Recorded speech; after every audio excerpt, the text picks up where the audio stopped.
IPO എന്ന് പറഞ്ഞാൽ എന്താണ്? IPO എന്ന് പറഞ്ഞാൽ ഇനീഷ്യൽ പബ്ലിക് ഓഫർ, അതായത് പബ്ലിക്കിന് വേണ്ടിയിട്ട് ഒരു കമ്പനിയുടെ ഷെയറുകൾ ആദ്യമേ കൊടുക്കുന്നതിന് IPO പറയുന്നത്. ഇത്തരം IPOകൾ വരുന്ന സമയത്ത് നമുക്ക് ആ കമ്പനിയുടെ ഷെയറുകൾ പബ്ലിക്കിന് അപേക്ഷ കൊടുത്തിട്ട് നമുക്ക് ബൈ ചെയ്യാവുന്നതാണ്.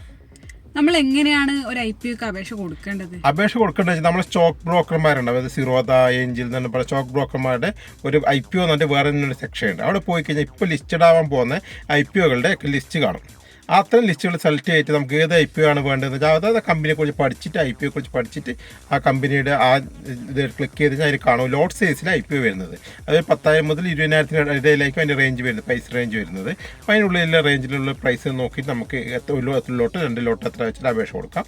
നമുക്ക് കുറേ ആൾക്കാർ അപേക്ഷിച്ചിട്ടുണ്ടെങ്കിൽ നെറുക്കിട്ടിട്ട് ആളുകൾക്ക് കൊടുക്കും. അതിന് ശേഷം അത് ലിസ്റ്റ് ചെയ്യും. ലിസ്റ്റ് ചെയ്ത് കഴിഞ്ഞാൽ നമുക്കത് ട്രേഡ് ചെയ്യാൻ വേണ്ടി പറ്റും. അതായത് ഒരു ലിസ്റ്റിംഗ് ഡേറ്റ് ഉണ്ടാവും. ആ ഡേറ്റിന് ശേഷം നമുക്ക് സാധാരണ സ്റ്റോക്ക് പോലെ തന്നെ ബൈ ചെയ്യാനും സെല് ചെയ്യാനും ഒക്കെ പറ്റും. എന്താ ഒരു IPOക്ക് നമുക്ക് കൊടുക്കുന്നതുകൊണ്ട് നമുക്ക് ബെനിഫിറ്റ് കിട്ടുന്നതിന്? IPOക്ക് ബെനിഫിറ്റ് കിട്ടുന്നത് എന്താ വെച്ചാൽ ലിസ്റ്റിംഗ് ചെയ്യുന്ന ഒരു പരിപാടിയുണ്ട്. അതെന്താ വെച്ചാൽ നമ്മളിപ്പോൾ ഒരു 400 രൂപയൊക്കെ ഒരു സ്റ്റോക്ക് വാങ്ങിക്കുന്നു, അത് IPOക്ക് നമുക്ക് കിട്ടുന്നു.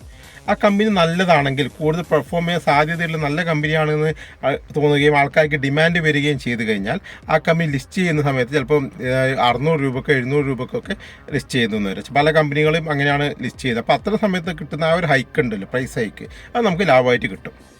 ചിലപ്പോൾ ഡൗൺ ആയിട്ടും വരാം, ചിലപ്പോൾ മോശം അപൂർവം ചില കമ്പനികൾ ഈ അടുക്കൊക്കെ വന്ന ചിലതൊക്കെ ഡൗൺ ആയിട്ടും വന്നിട്ടുണ്ട്. IPOക്ക് ലിസ്റ്റ് ചെയ്തിട്ടാകുമ്പോൾ പ്രൈസ് ഡൗൺ ആയിട്ടും വന്നിട്ടുണ്ട്. അപ്പോൾ നഷ്ടവും വരാം, ലാഭവും വരാം, നഷ്ടവും വരാം.